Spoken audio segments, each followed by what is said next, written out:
היחידה. אהלן גידי. אהלן, מה נשמע? הנה, גם ירושלמי הגיע איתה, אה? העניין הזה פעם היה נראה כזה שרוף. מתכות כזה, כזה חופגים. משפט יפה שאומר שכשאתה נוהג באוטו, מדי פעם יש לו מטייר. אז הטייר זה לראות במאי מה קורה. כולם עושים ככה, מעבירים תקציבים, מעבירים זה, צריך לראות במאי שזה באמת הגיע. אני בטוח שאנחנו נשיג אותם אפילו בצחייה. נשיג אותם אפילו. לא רוצים להיות יותר מקום לפינוי אשפה בעיר הזאת. אנחנו נבקש, הדבר הראשון שאני חתמתי עליו זה סגירת האתר. אני נכנסתי ב10 לנובמבר, החתימה הראשונה על הכיסא הזה היא סגירת האתר. אנחנו נמצאים בהליכים משפטיים איתם, עקורים, ואני דיברתי עם זה עם גידי וירושלמי. אנחנו רוצים עמדת המשרד שתהיה מאוד ברורה. אני מבין שמעכשיו פנו לוועדה המחוזית, עמדתנו בוועדה המחוזית, אנחנו נגד כל היתר, לא נסכים לכל היתר, וביקשתי שהמשרד יצטרף לעמדה הזאת. כן ולא, יש לנו ככה, אתר סגור, מכוסה, משוקם כמו שצריך, לפי התוכניות של התב"ע. כן, בדיוק. השאלה היא רק איך מגיעים לשם, ופה יש לנו מחלוקת קטנה, כי אנחנו סבורים שצריך כן לתת את התשתית הסטטוטורית כדי שהוא יוכל להשלים את הבור. אתה רוצה שישלים את הבור לא עם פסולת, רק אם אני לא יודע מה דברים אחרים ממוחזרים, לא יודע, אנחנו יכולים לדבר על זה, אבל צריך שיהיה לו תשתית סטטוטורית כדי שיסגור את הבור. אנחנו, בוא נגיד, בזה שנינו תמימי דעים, אני ביקשתי רק שתהיה פתיחת קו, סגירה מוחלטת של חודשיים, אף אחד לא נכנס לשם, ואז התוכנית שתוגש שם לסגירת הבור היא תהיה בתיאום איתכם. אבל אני רוצה למתוח קו שאני יודע חודשיים, אף אחד לא נכנס לשם. אם אתה תתנגד לזה עכשיו בוועדה המחוזית, אז זה לא יהיה לך את התשתית, אני תתנו אחר כך לסגור את הבור. אז אני אעשה אותו אחר כך, בסדר. זה הרבה זמן. אמר כבוד השר, אנחנו על זה הולכים. שרונים, יש שם עניין גם כן באותו אתר שמפעילים שם את האתר. רגע, תן לי איזה כמה דקות מה קורה בטייבה בלי קשר. אני דווקא התכוונתי לתת את ההסבר בפני הקהל, אבל שרונים, אנחנו רוצים גם שם עמדת המשרד, אנחנו לא נסכים לכל הערכה. קודמיי בוועדה הממונה נתנו להם רישיון עד ה-31 לדצמבר 2017. אני מקווה שאנחנו תמימי דעים. יש פה החלטה של בית משפט. לא מעריכים יותר. הולכים עם ההחלטה של בית משפט. ההחלטה של בית משפט אומרת שיש לו שנתיים והוא צריך לסגור סופית. בשנתיים האלה הוא צריך לעמוד באיכויות סביבתיות מסוימות, שבהם הוא צריך לעמוד, גם אתם, גם אנחנו צריכים להקפיד על זה. ובשנתיים האלה, אם הוא יצליח להסדיר את עצמו סטטוטורית, הוא יוכל להמשיך. כנראה שהוא לא יצליח להסדיר את עצמו סטטוטורית, אז הוא יצטרך להיסגר. לא, בסדר, אנחנו בוא נגיד ברמה העקרונית, אני לא מתכוון להאריך שום רישיון. אני ביקשתי גם עמדת המשרד תהיה זהה בעניין הזה. עכשיו, עד כמה זה קרוב ליישוב? מה זה כאן? זה מערבית לכביש 6. זה בין טייבה לקלנסווה, אפילו יותר קרוב לקלנסווה, הם מרגישים את האתר אפילו יותר. של קלנסווה, האתר נמצא כאן, וזה נחל אלכסנדר, שהוא צמוד דופן לנחל אלכסנדר. אפשר לראות את זה אפילו שאתה יוצא מהעירייה, ממול נהיה הר שם. שרונים וכ"ח הם צמודים. עכשיו, חלק גם מהחלק שלהם. הסככות האלה... אני מכיר שנים, הרבה לא יודעים את זה, שהיה מנכ"ל בזק ואחי המנוח עבד שם, אז משם אנחנו מכירים. מנהל המחוז, איפה גידי? גידי, אבו רשרש, מרדיה בג'אנם, ראש מועצה מקומית זמר, ממלא מקום, הסגנים, עובדי העירייה, חברי המועצה, מנהלי מחלקות, אורחים נכבדים ותושבים מכובדים. כבוד השר, העיר טייבה היא עיר שעברה הרבה טלטלות. היא עיר שמונה כ-50,000 תושבים במיקום מרכזי בתוך המדינה, שלצערנו, וטוב שזה נגמר, במשך 10 שנים האחרונות נוהלה על ידי ועדה ממונה, אשר לא הניבה ולא היטיבה רבות עם העיר. אנחנו נכנסנו לתפקיד ב10 לנובמבר עם ראייה ברורה, ואני אתייחס אך ורק לרובריקה שמתייחסת להגנת הסביבה. בעינינו חיים ואיכות חיים הם שלובים ושזורים אחד בזה, איכות סביבה. העיר הזאת, כפי שהסברתי גם בישיבה בארבע עיניים, יש בעבר הלא רחוק אתר שאנחנו קוראים לו המזבלה המזרחית, שהבעלים קם והלך והמזבלה הזאת לא שוקמה, היוותה מטרד ומפגע סביבתי אדיר, ועוד לא, היא משמשת עד היום מפגע סביבתי אדיר. אנחנו הגשנו את הבקשות להוצאת מכרז לתכנון ושיקום. המכרז במקרה יצא אתמול. לא נסתפק בכך, ואני אגיד יותר מזה, מי שעסקו במלאכה לא הסתפקו בכך, ונפתחה עוד מזבלה מערבית לעיר טייבה, שכל עובר יכול לזהות אותה. היא בגדר הר אחד גדול, שכל הזבל של האזור נכנס לשם. אנחנו כעירייה לקחנו החלטה אסטרטגית שלא נחזור בנו ממנה. טייבה לא תהיה יותר מקום לשפיכת זבל, זה לא יהיה יותר. ולצורך כך, החתימה הראשונה שלי כראש עיר, ב10 לנובמבר, הדיו שחתמתי עליו הראשון היה צו סגירה של המזבלה המערבית, שהיוותה מפגע ועודנה מהווה מפגע סביבתי ואיכותי לאיכות החיים. כאן אנשים באזור, אפילו בערבים, לא יכולים לשבת בחצרות שלהם מהריח הנודף מהאתר הזה. האתר פעל ללא היתר. עכשיו אנחנו נמצאים בהליכים משפטיים עקורים עם הבעלים של האתר וההנהלה שלו, ואנחנו לא נתפשר. הבקשה הצנועה שלנו בעניין הזה, כבוד השר, היא שילוב ידיים, כי זה אינטרס משותף של כולנו, איכות הסביבה ואיכות החיים של התושבים, שהמשרד יתמוך בעמדה של הרשות, במיוחד שבעלי האתר הגישו לוועדה המחוזית כל מיני בקשות. אנחנו הגשנו שם את העמדה שלנו, נבקש שהמשרד יצטרף לעמדה הזאת. בעיר טייבה עובר, שם תכף יציגו לו את אנשי המקצוע את הדברים, עובר נחל אברח והוא מתחבר עם נחל אלכסנדר. לצערי הנחל הזה הוא במשך שנים, אנחנו נעשה סיור כבוד השר ויראה לך את זה במקום. הנחל הוא אמור להיות דבר יפה, אבל עד היום הוא מפגע סביבתי, אי אפשר לקרוא לו נחל. זה לפעמים ביוב זורמים שם, ולפעמים מים זורמים שם.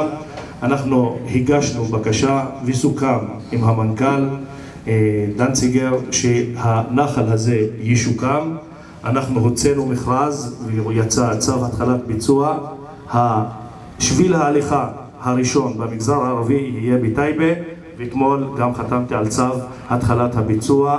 השביל ההליכה הוא ילך ביחד עם הנחל באורך של 900 מטר. אך עדיין הבעיה לא נפתרה, צריך לשקם את הנחל. נכון שאנחנו לא בהולנד, אבל אנחנו לא שואפים להיות הולנד, אבל אנחנו רוצים להתקרב לנחל הירקון. מבחינת ראייה, לפחות זה, אני יודע שכבוד השר דוגל בשוויון ואיכות חיים יכולה לקרב בין צמצום הפערים, וכולי תקווה שהדבר הזה ייעשה. והדבר האחרון הוא, יש תחנת מעבר שרונים שהיא נמצאת ליד המזבלה המערבית. גם שם הקודמיי, לצערי הרב, עוד פעם קודמיי, נתנו בהסכמה דרך בית המשפט שהתחנה תעבוד עד ה-31 לדצמבר 2017. אנחנו לא נרשה יותר שתחנת המעבר הזאת תעבוד ולא ניתן היתרים. יש מחלוקת קטנה בראייה, שנינו תמימי דעים, אני והמחוז בעניין הזה, שהאם להפסיק לתקופה מסוימת את הפעילות ואז להתחיל בשיקום. המשרד חושב שצריך במיידי להתחיל בשיקום. אני בעד הפסקה טוטלית של מספר חודשים ואז מתחילים בשיקום. שוב, ברוך הבא, אבל נדגיש על הפרויקט החשוב שכבוד השר יזמת, סביבה שווה. טייבה הייתה הראשונה שאימצה את התוכנית. אנחנו ערכנו כאן עם הצוותים המקצועיים של המשרד את כל הדרוש כדי להשתלב, ואנחנו מתחילים ויוצאים לדרך. של השר וגם של מנהל האזור, מנהל המחוז, סליחה. אדוני השר, ברוך בך אל העירייה השנייה של זמר, שהיא טייבה. זמר, בקצרה, זמר היא 3 אותיות, זה מים רש, אבל זמר מופקדת על 4 יישובים, אבטן, ימה, מרג'ה וביר סיכר. היא יושבת על 12,500 דונם, רוצה. מתוך מספר הכמות הזאת יש איזה 1,500 דונם למנהל מקרקעי ישראל, שהם בלי שמירה מופקרים לכל עובד. וזה מתכוון למשהו. מי שיש לו זבל אז הוא שולח את הזבל שלו ואת הפסולת לאדמות שהן בלי שמירה. כשנכנסתי לתפקיד ב1/14, שנת 14, מצאתי על השולחן צו סגירה לרמבות שישנן בזמר. בזמר יש 3 רמבות. והסגירה היא הייתה על ידי ידידי חברי גידי, והוא מאיים עליי תוך שבוע ימים, אם לא, אנחנו נשלח אותך לשבוע. היה מה שנקרא שטח חיווי ירוק. והרבה קבלנים, גם מחוץ לטייבה, שעבדו במגזר היהודי, בדרך הביתה שופכים בשטחים ציבוריים. ובתוכנית שהכינו גידי והצוות, היה צורך לטפל ב160,000 טון פסולת, שהעלות שלהם כמעט 8 מיליון שקל. המענה שקיבלנו רק במסגרת החלטת הממשלה 1496 זה 800,000 שקל. יש פער אדיר של כמעט 140,000-150,000 טון שעיריית טייבה ותושבי טייבה סובלים מכמות הפסולת האדירה הזאת.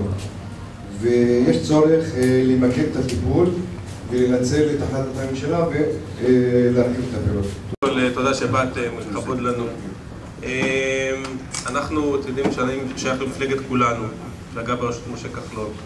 אנחנו מפלגה שמאמינה בצמצום פערים ובביטול המצב הנוכחי שבו יש כל כך הרבה יישובים ואנשים בסוציו-אקונומי נמוך. וחלק מזה, סביבה שווה מבחינתנו זה חלק מהפרויקט הזה, מהתפיסת עולם. זה עוד יישום של התפיסת עולם של צמצום פערים. אני מאוד שמח שבכל התוכנית הממשלתית לא באו לשאול אותנו מה אתם רוצים, ואנחנו עושים לבד ולא מחכים לאף אחד ולא תלויים באף אחד ועושים מה שאנחנו מאמינים וצריכים לעשות. התוכנית היא 300 מיליון שקל למגזר הערבי, 78 רשויות, נכון? זה המספר? 76 רשויות, ואנחנו לא מדברים, אנחנו עושים. אנחנו עשינו כנס לראשי המועצות, ראשי היישובים לפני חודש, והבטחנו שתוך 24 שעות יקבלו את ההתחייבות, כסף. לא דיבורים, לא סיסמאות, לא הצהרות, וקיבלו. כדי שבאמת להראות רצינות וכדי שאנשים יהיו רציניים. בינתיים היינו היום בבוקר ביישובים האחרים, בקלנסווה ובכפר ברא ובכפר קאסם וכולי. פגשנו את כל ראשי המועצות שם, באמת רואים שעושים עבודה. רואים שמיישמים, רואים שדברים הולכים לקרות מהר. כי אני מאוד מאמין, המשרד יודעים, עוסק במחזור ובהרבה מאוד דברים. אני קודם כל מאמין בזה שלמי שאין פח זבל, שיהיה לו פח זבל. לפני שמדברים על מחזור, שיהיה לו פח זבל. אחרי זה, אתם אומרים על הקרים, על הקרים. אחרי זה, על הקרים יהיה גם מחזור. אבל קודם כל, שיהיה פח זבל לאנשים. אני פחות מעניין אותי להתעסק באיך אנחנו נהפוך את תל אביב לקופנהגן ולסקנדינביה, אלא קודם כל נהפוך את כל היישובים בארץ דומים לתל אביב, ואז נעבור לשלב הבא. ולכן אנחנו שמים את הכסף בעניין הזה. אנחנו שמים את זה בעיקר בתשתיות, וכאן אני יודע שיש פה הרבה מאוד אנשי ציבור, וחשוב, ואני אומר לכם את זה כשאתם פה. אנחנו רוצים שכל שקל שאנחנו נותנים יגיע בסוף לאזרח. אני אמרתי את זה גם לראש העיר בחדר. כל שקל שאנחנו נותנים יגיע בסוף לאזרח, לא יעצור בדרך, דרך מתווכים ופעילים פוליטיים ולהוא ולהיא ולשם, וכל מיני שמות לדברים האלה. קוראים לזה חינוך, קוראים לזה הסברה, קוראים לזה בכל מיני שמות. אנחנו נגד זה, אנחנו לא ניתן את זה. ואני אומר את זה פה, 300 מיליון זה התחלה. אנחנו נראה שעושים דברים טובים, שנה הבאה ניתן עוד, כי אנחנו יודעים שב-300 מיליון לא סוגרים את הפערים. נכון? צריך הרבה 300 מיליון כדי לסגור את הפערים. אבל במקום שאנחנו נראה שלוקחים את הכסף ועושים בו שימוש, נקרא לזה שימוש ציני, לצרכים של מישהו בתוך המערכת, אז לא נוסיף כסף. אנחנו נוסיף כסף איפה שנראה מישהו שיודע לעשות מהר, ושמראה תוצאות ושהתושבים נהנים מזה, שם אנחנו נוסיף כסף. אז על זה גם ראש העיר ייבחן, ככה שתדעו שמי שבא אליו עם כל מיני בקשות, אני רוצה לחזק אותך, שתוכל להגיד לא. בסדר? שיהיה ברור לכולם מה המחיר של הכן. המחיר של הכן זה שאחרי זה שתבוא אלינו, אנחנו נגיד לא. אז בעניין הזה מאוד חשוב שנבין את זה. יש את הנושא של האכיפה, שהוא מאוד מאוד חשוב, כי כל מה שאנחנו נעשה, אם לא נעשה אכיפה, לא יהיה שווה הרבה, בסופו של יום. בעניין הזה אנחנו גם נותנים כסף וגם נטפל בכל התהליכים על מנת שבאמת מי שפועל בניגוד לחוק באמת ייענש כמו שצריך, ואנחנו נשקיע בזה עוד גם משאבים וגם שכל כדי שאנחנו נייצר יותר ויותר החרמות של משאיות. אני בעיניי זה הפרמטר היחידי. משאית ששופכת במקום לא נכון צריך להחרים אותה, ואם אנחנו לא מחרימים משאיות, סימן שאנחנו לא עושים אכיפה. אנחנו מדברים והכל טוב ויפה, אבל לא אכיפה. אכיפה זה לקחת משאית. שבן אדם יודע מחר בבוקר אין לו משאית לעבודה. אם הוא יודע שאין לו מחר בבוקר משאית לעבודה, הוא אולי יחשוב פעמיים לפני שהוא יעשה את מה שהוא עושה.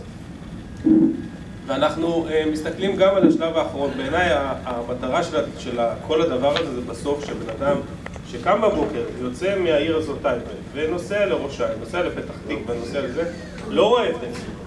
לא אומר פה מלוכלך, שם נגיד. לא אומר פה אין פחים, שם יש פחים. לא אומר, שם אגב יש פחים, פה, שם אין פחים, יש פחים כתומים, אצלנו אין פחים כתומים. גם פחים כתומים. פחים כתומים זה חשוב, זה חוסך כסף והכל טוב ויפה, אבל בעיניי יש לזה ערך סימבולי. ערך סמלי, שבן אדם אומר, וואלה, גם להם יש פחים כתומים, גם לנו יש פחים כתומים.